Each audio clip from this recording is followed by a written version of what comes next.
les amis, aujourd'hui j'ai un rendez-vous au Racabessicle à 20h. Voulez-vous venir avec moi? Super!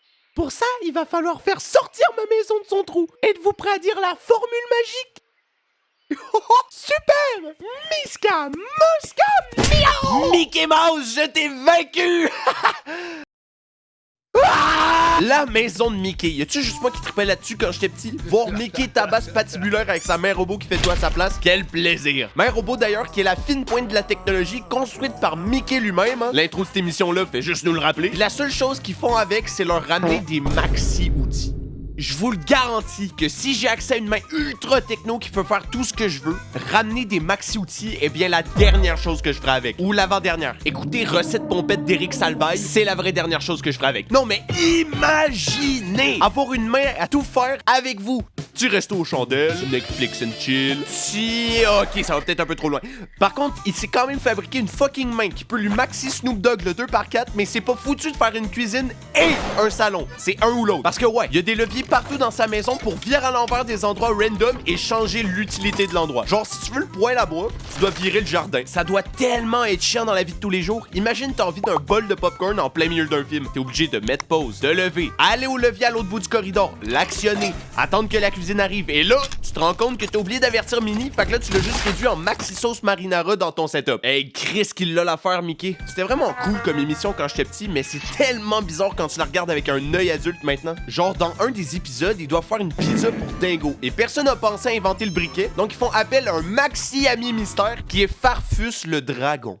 C'est pas un peu exagéré pour faire un feu? Je veux dire, il aurait pu faire appel à Bob le bricoleur! Clairement, si Mickey s'était déniaisé, sa maison aurait pu être 10 fois plus cool avec Bob. Pour ceux et celles qui connaissent pas Bob, c'est un petit gars chauve haut comme 3 pommes. Littéralement, hein, ça a été fait en stop motion, donc le pauvre Bob n'arrive même pas à achever. Bob, c'est un bricoleur, qui l'eût cru, et rien ne peut l'arrêter. Il peut tout faire, et ça, c'est grâce à sa clique de voitures de construction vivante. Il construit des maisons, répare des toitures, sauve des chats, tabasse des grands-mères. Je veux dire, sa phrase typique, c'est quand même « Peut-on le faire? » Oui, on peut!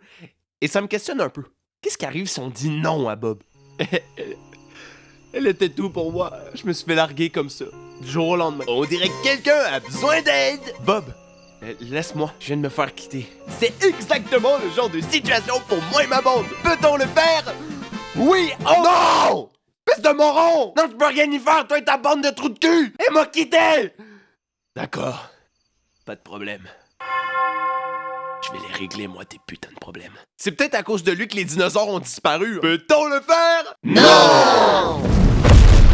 Pour vrai, ça restait une émission incroyable et très bien faite. Surtout pour du stop motion, respect là-dessus. Sauf Potimarron, hein, cette espèce de merdier à tête de citrouille. J'ai toujours la haine contre lui. Enlevez-moi sa sale gueule de ma vidéo! Ah! Ok, remettez-moi Potimarron! Thomas le petit train. Bon, comment dire? Est-ce qu'il y en a qui trouvaient ça bon? Parce qu'honnêtement, j'ai essayé ça même petit, hein. Tout fait peur dans cette émission. La musique, la voix qui fait la narration, les humains, sans oublier les trains. Adapté d'un livre pour enfants créé par Wilbur... Ce gars-là! Les premiers épisodes sont diffusés en 1984 et ils en ont fait 584. Ouch! Ils ont même osé faire une version 3D tout aussi épeurante que l'original. Clairement, les créateurs sont les seuls qui avaient pas compris que c'était populaire parce que c'était nul et terrifiant. Hein? Pennywise fait pitié à côté de Thomas. C'est pour vous dire. Hey, hey, hey, hey, mucho al fuego de pizza, la mama, la tiva, la stella, la Qui c'est qui a invité Santa La Fuego, là? Pour vrai, va falloir commencer à enquêter sur cette émission, hein, parce que je commence sérieusement à m'inquiéter sur la nature de sa création. Serait-ce une émission tout droit sortie des enfers pour les enfants en enfer? C'est vraiment la seule option, hein. Appelez-moi un inspecteur! Vous avez des frissons? Et là... Inspecteur Gadget. C'est l'homme de la situation. Cette émission-là me rend tellement heureux. Encore aujourd'hui, quand je pense, je peux pas m'empêcher d'être content. Pour ceux qui connaissent pas, le fameux Inspecteur Gadget, c'est un grand monsieur louche avec des gadgets pour épater les enfants, un chapeau pour cacher son identité, un grand manteau...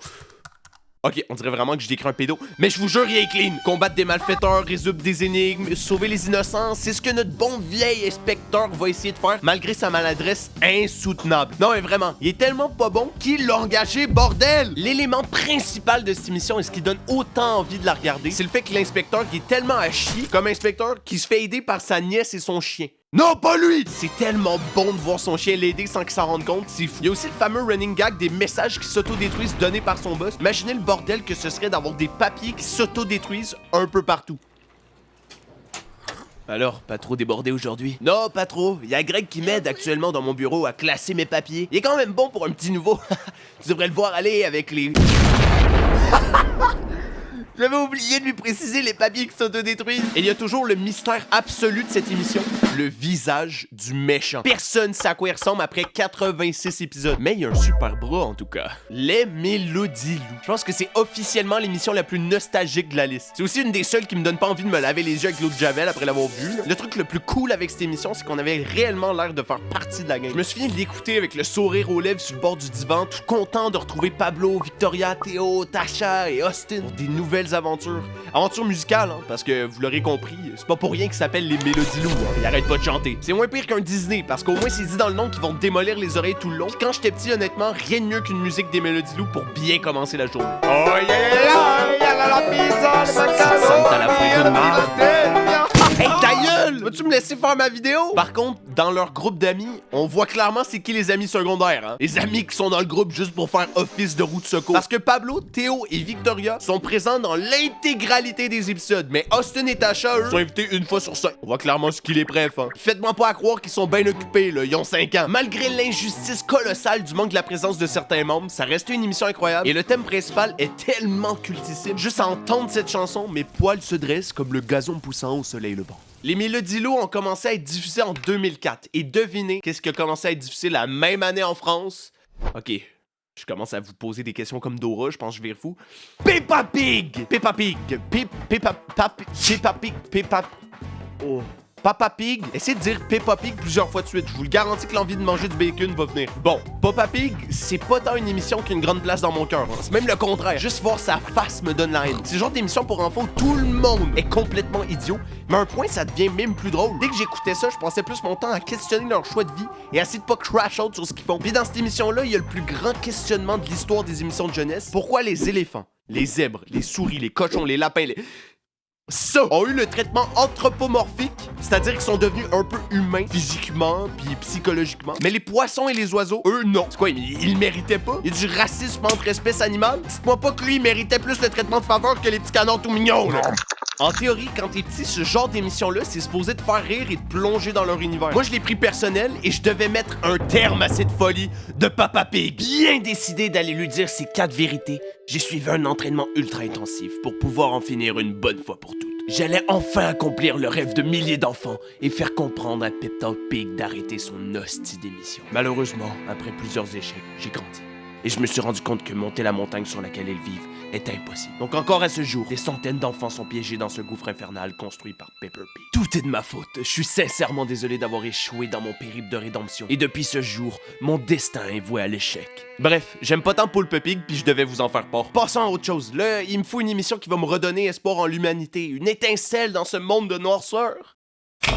Wow, j'ai demandé une étincelle, pas un bébé soleil. Les Télétobies, je pense, c'est l'émission la plus sous-drogue de la vidéo. 4 enfants de 6 pieds en pyjama One Piece avec une télé sur le ventre qui se farfouine le joystick dans le monde des hobbits. Je vous avoue que je sais même plus si on a allumé une étincelle. Je sais même pas par où commencer tellement que c'est bizarre cette émission-là. Bon, en gros, le but de l'émission, c'est que les 4 petits lutins essaient de faire des trucs dans la vie de tous les jours. Puis y a un narrateur qui clairement sait pas dans quoi il s'est embarqué, hein, qui essaie de les guider. Le seul petit hic dans tout ça, gros hic en fait, c'est qu'ils sont hyper caves. Là, vous vous dites, ah, mais ce sont juste des enfants, c'est normal, bébé. C'est à quoi je réponds, Chris, comment t'as fait pour te ramasser à parler de même? Mais non, c'est pas des enfants. Du moins, il existe déjà une version bébé qui s'appelle les Mini-Tobies. Donc, ils sont juste vraiment caves. Pour eux, ouvrir une porte et une torche ardue. Mais celui que je plains le plus, c'est notre bon vieux narrateur qui, toute la journée, doit se taper ses 4 morons pour pouvoir payer ses factures. Va chez Sucrerie Favori, je te le garantis, tu vas triper.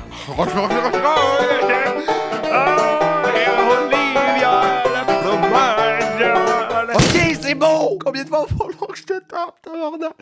Je peux arrêter de chipper. Qu'est-ce qu'il faut que je fasse pour que t'arrêtes de venir? Et aussi, quelqu'un sait ce qui est devenu le bébé soleil. Ça doit pas être facile quand t'es gros pis pas regardable de même, hein?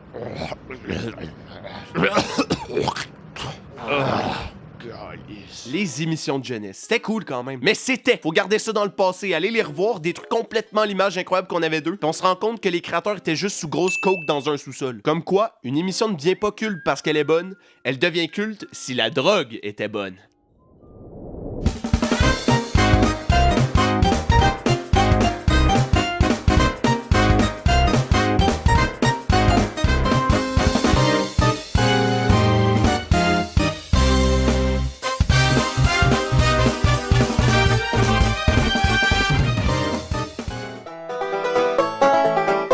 Lâche-moi!